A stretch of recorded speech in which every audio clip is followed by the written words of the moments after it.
What's going on, y'all? So today's video is going to be on my second favorite quarterback of all time, this guy right here.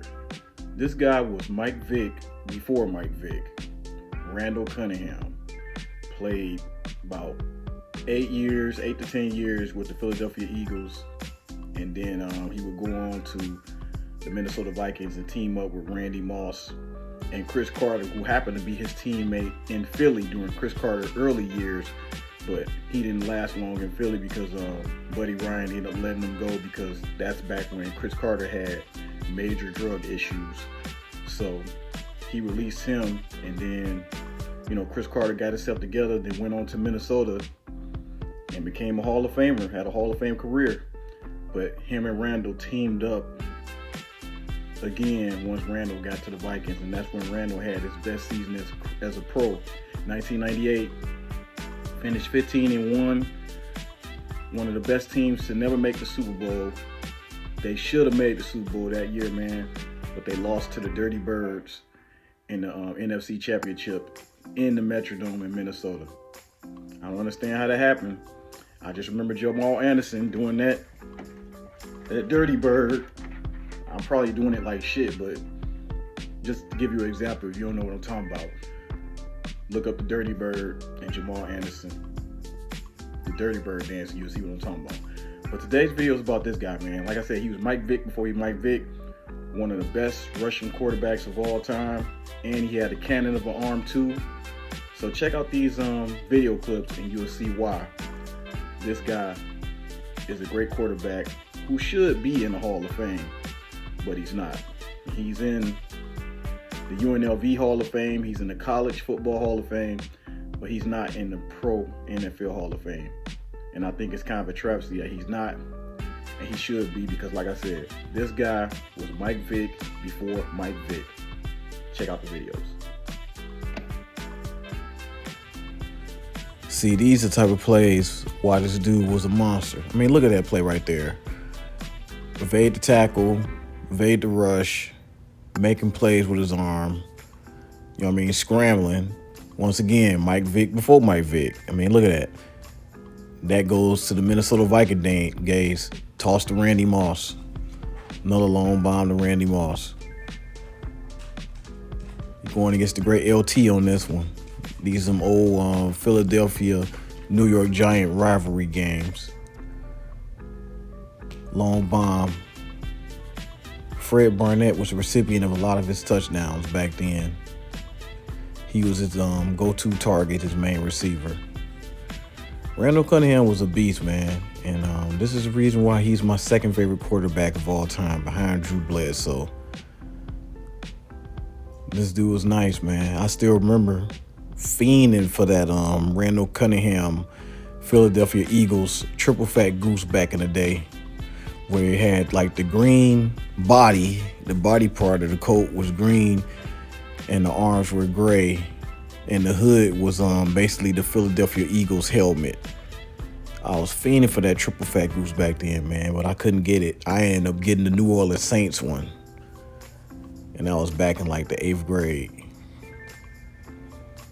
Once again, this is back during the Viking days, man. It's that season, 98, where they should have made the Super Bowl that year, but they ended up losing to Jamal Anderson and Dirty Birds. So these are just plays, man, that Randall made, man. I mean, I want you guys to really appreciate this stuff. If you don't know much about Randall Cunningham, man, look him up. Look up some of these YouTube videos, and you'll see why this dude was special. Like I said, he had a lot of highlights. When he went to Minnesota, when he left Philadelphia and went to Minnesota, he had a lot of highlights with Randy Moss and Chris Carter. And this is back to the Philadelphia days. He had a lot of highlights, in his Philadelphia days. I mean, this guy, if he's not a Hall of Famer, he's a borderline Hall of Famer. Look at him leaping over people. I mean, Randall was, man, look at that. No quarterback think about doing no stuff like that, man. There was no quarterbacks, fast enough to outrun the defense. And this dude, he was the perfect weapon, man. He could run, he could pass. Smart quarterback. He's accurate.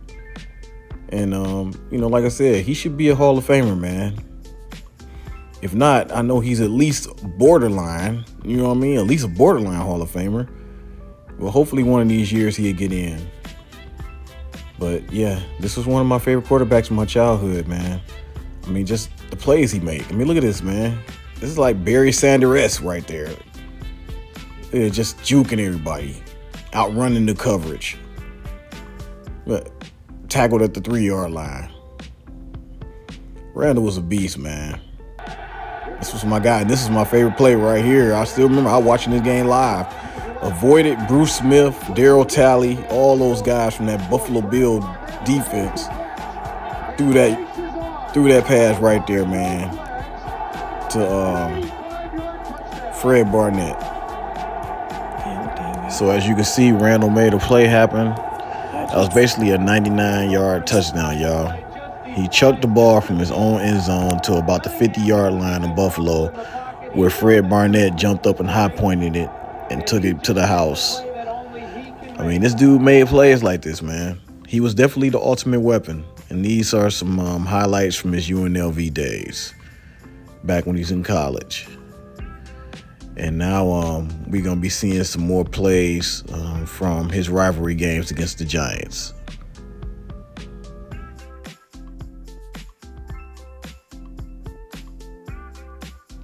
So here goes some more plays against their rival, the New York Giants, with the great Lawrence Taylor.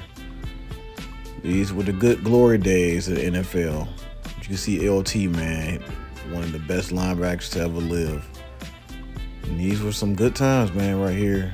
Randall's about to get a nice scramble, because that's what he does. So he made that happen. And all in all, man, like I said, this dude, he was a beast. One of the best rushing quarterbacks of all time, man. This is my guy right here, Randall Cunningham. I hope he get his shine and get the Hall of Fame pretty soon.